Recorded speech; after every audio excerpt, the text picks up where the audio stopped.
On the 20th of November 2025, a pathologist in Maharashtra died. 3 days later, his name appeared on a fresh laboratory report, signed and dated as if he had reviewed it himself. He could not have. He was dead.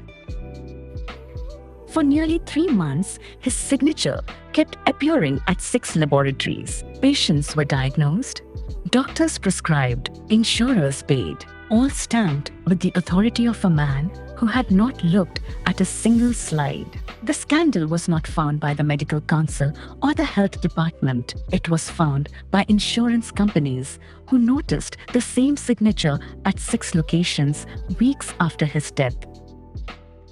A signature had become a digital file, cached in the lab software, applied automatically, detached from the human being it was meant to represent, a credential that outlived its owner. This is the extreme end of a system failed patients for decades.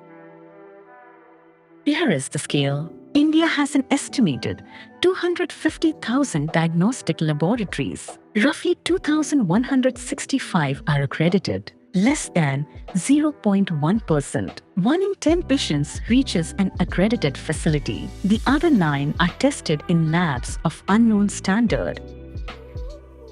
What does an illegal lab look like? To a patient, exactly like a real one. A storefront in a busy market, a sign, XYZ Diagnostic Center, brochures, full body checkup, 499 rupees. The receptionist takes your name and the tests your doctor ordered. You pay cash, your blood is drawn. What happens next depends on what kind of lab this is. Starting one is cheap. Used analyzers, 50,000 to 2 lakh. A LIMS software package, 20,000 to a lakh. 1 technician with a DMLT diploma and a ghost pathologist, a rented signature, 5 to 50,000 a month. Total startup, 2 to 5 lakh. Recovered in 3 to 6 months.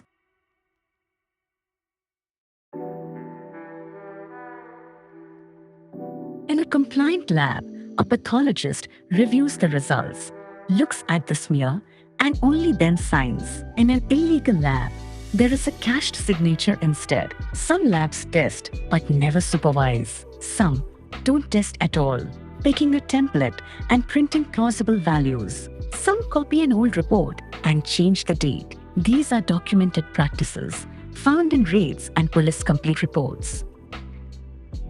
In the Karat case, December 2025, police booked 17 people at a lab that issued signed reports while running no tests at all. Among them, 2 referring doctors from Pune taking commissions.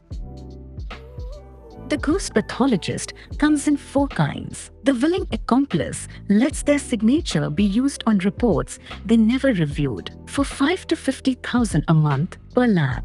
Attached to 10 labs, that is 50,000 to 5 lakh for a few hours of nominal review. It is not supervision, it is a rental.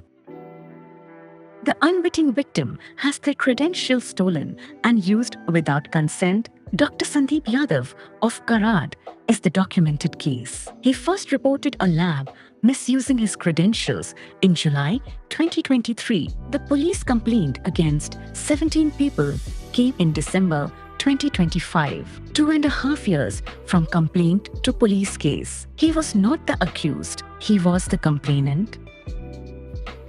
The dead pathologist, the case that opened this film. No system checks whether the signatory is alive. A dead man's signature carries the same weight as a living one, and the cross-state ghost registered in one state but signing in another, invisible to every registry. Why become a ghost? A pathologist at one lab earns 1 to 3 lakh a month. Renting to 10 labs multiplies that without multiplying the work.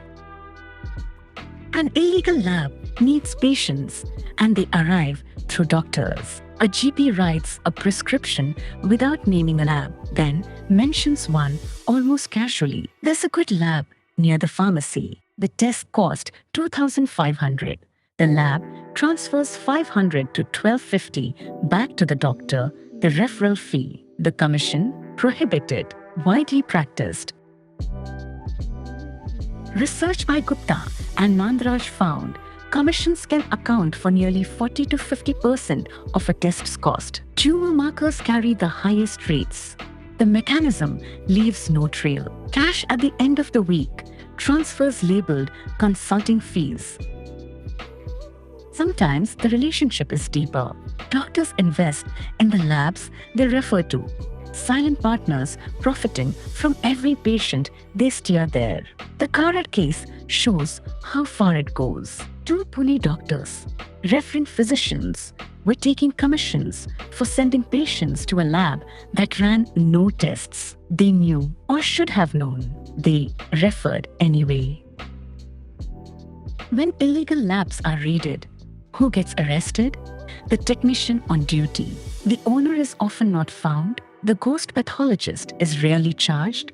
Those who profit most face the least risk. Those who profit least face the more. The real victims are not in the raids. They are in the reports. Priya, 34, Mumbai. Fatigue. A tumor marker panel from a nearby lab. Her CA125 level was 85. The ceiling is 35. She had her ovary removed. The surgical report came back normal.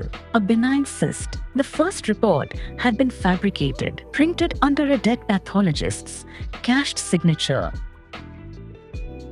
The opposite failure is quieter and deadlier. Rajesh, 42, Pune. A blood count from a lab his doctor had recommended. All values normal, probably viral. Rest and fluids. 6 weeks later, he was in the emergency. Total count 85,000, 10 times the limit. Acute myeloid leukemia, advanced. The first lab never ran the test. No slide was prepared. No one looked.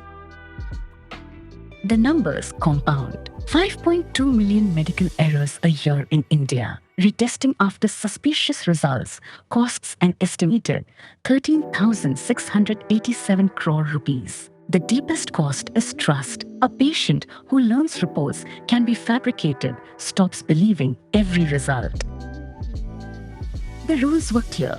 In December 2017, the Supreme Court ruled only a pathologist with a postgraduate qualification can sign a diagnostic report, binding nationwide. None of it has been enforced. In August 2024, Maharashtra's health minister admitted there was no provision for registering pathology labs at all.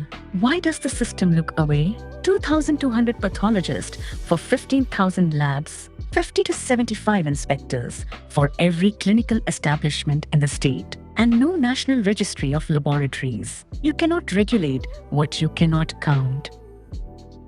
The dead pathologist case was found by insurance companies, not the regulators. The institutions with power were last to know.